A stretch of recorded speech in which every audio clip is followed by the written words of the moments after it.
Estamos de volta com o RN Acontece e eu recebo aqui no estúdio o ministro do Tribunal Superior do Trabalho, Augusto César Leite de Carvalho. Ministro, boa tarde, bem-vindo. Boa tarde, prazer meu estar aqui.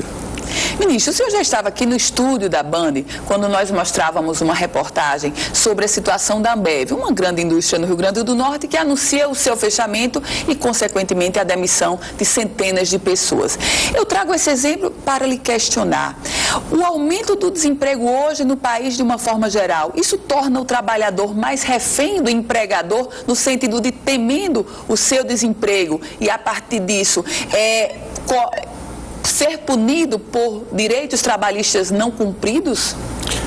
Em verdade, na minha perspectiva, essas situações de crise econômica em que o emprego de alguma forma fica ameaçado, essas situações, elas na verdade revelam a importância do direito do trabalho.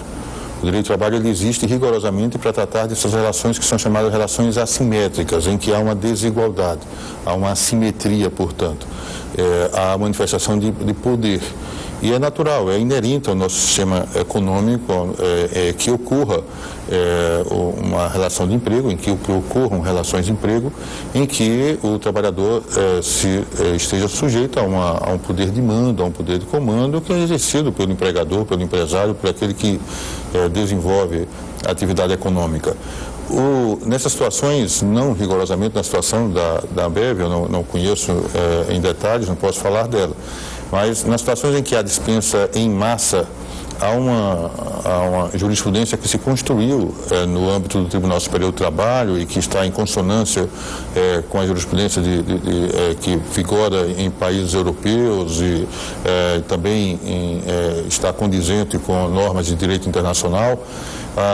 Essa jurisprudência está hoje a exigir que, quando há dispensa em massa, a isso anteceda a negociação coletiva. Na verdade, não é uma negociação coletiva, mas a participação do sindicato nesse processo, para que o trauma de uma dispensa massiva, que não tem a ver apenas com a realidade do trabalhador, mas extrapola essa dimensão, porque toda a comunidade, de alguma forma, se sente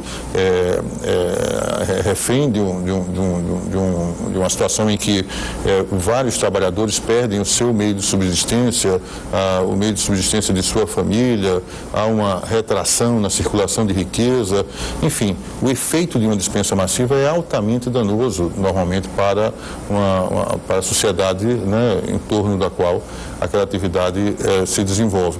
E por isso há necessidade de ser consultado, não ser consultado, mas de se permitir a participação do sindicato para que se tente uma solução a menos traumática possível.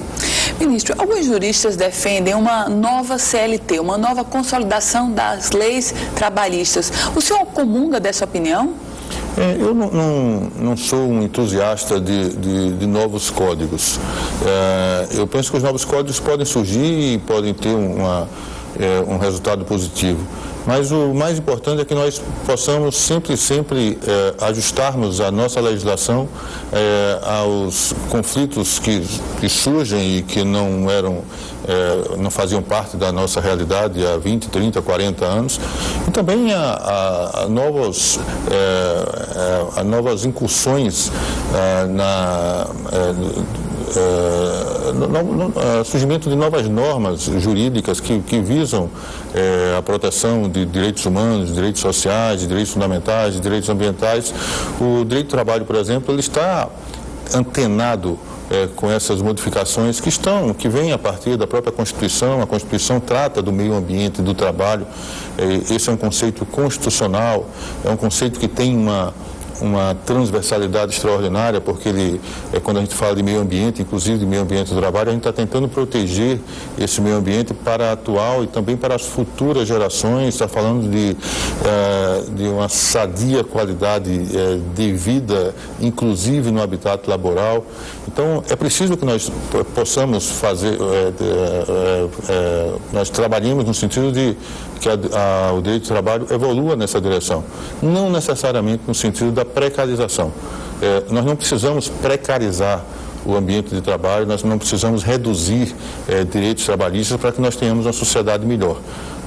A nossa Constituição, sobretudo a partir do artigo 170, ela estimula a atividade econômica, mas ela diz que a ordem econômica ela está fundada na valorização do trabalho humano e visa a justiça social.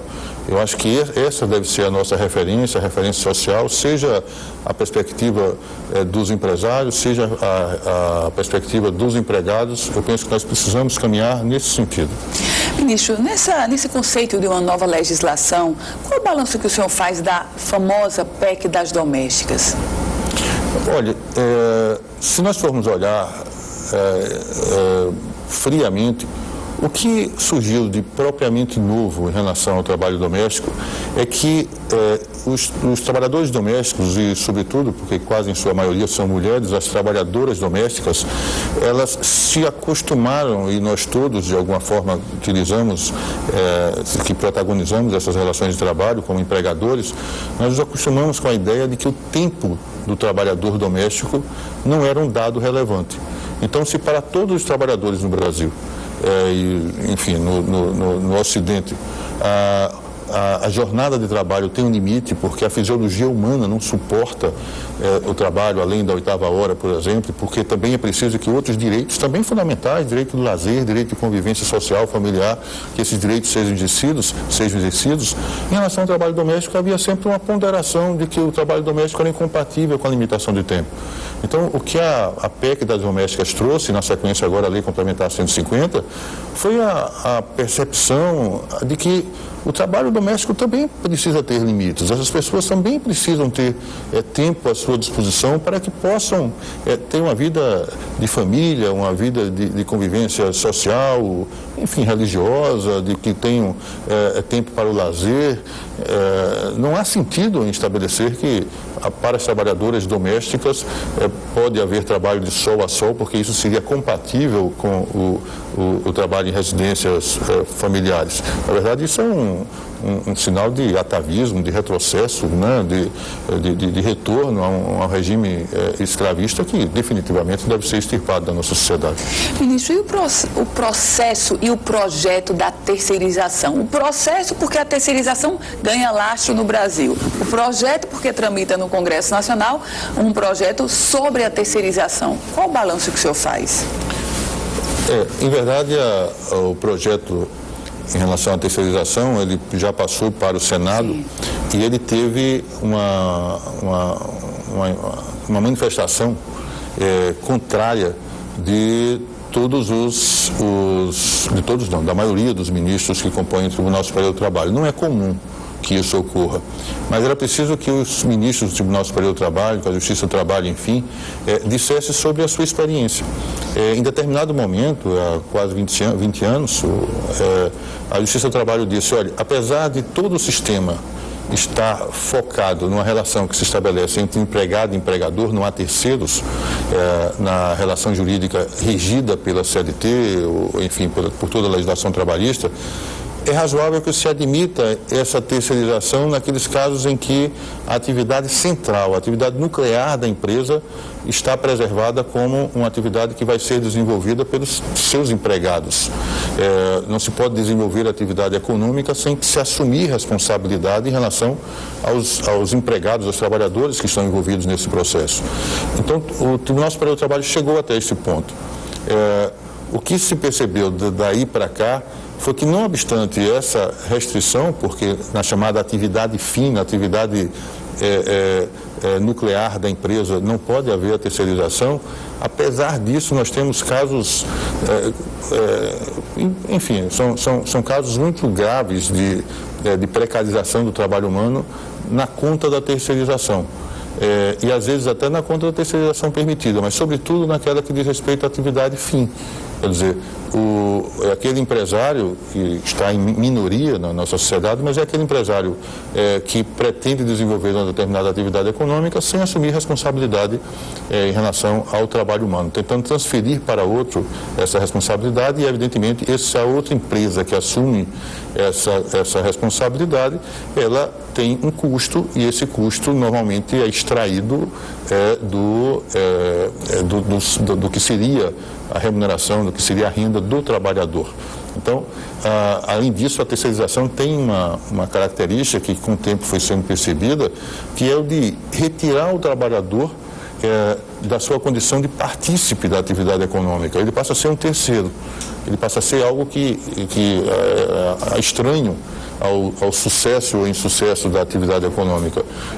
E essa forma de segregar o trabalhador também não parece condizente com esse modelo de sociedade civilizada, sociedade que está afinada com a proteção de direitos fundamentais, direitos humanos e tal, que todos nós queremos e que é o nosso o propósito do que está incrustado na nossa Constituição.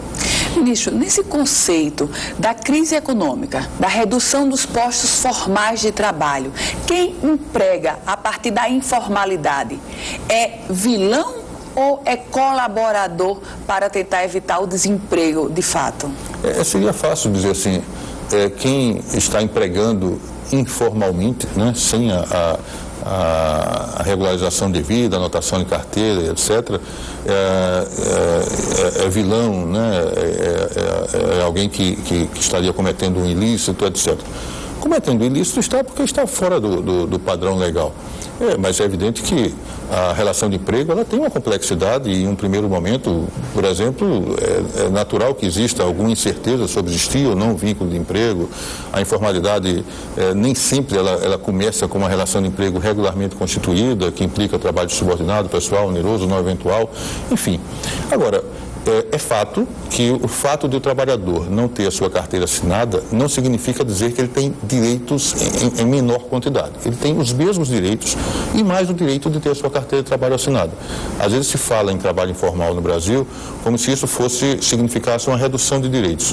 Na verdade, significa uma dificuldade que o trabalhador vai ter de provar que ele é empregado, que ele é sujeito de uma relação de emprego, que ele é titular de todos os direitos trabalhistas, porque afinal ele não teria essa dificuldade se tivesse sua carteira de trabalho assinada, com toda a documentação em dia.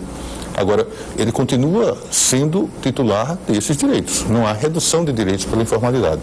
Ministro Augusto César, o senhor que está em Natal participando do seminário sobre o direito do trabalho organizado pelo desembargador Bento Herculano. Muito obrigada por sua participação aqui no RN Acontece. Obrigado pelo convite, estou sempre à disposição. Muito obrigada. Quer rever essa entrevista completa? É só acessar o site www.politicaemfoco.com, um site especializado na política do Rio Grande do Norte e do Brasil.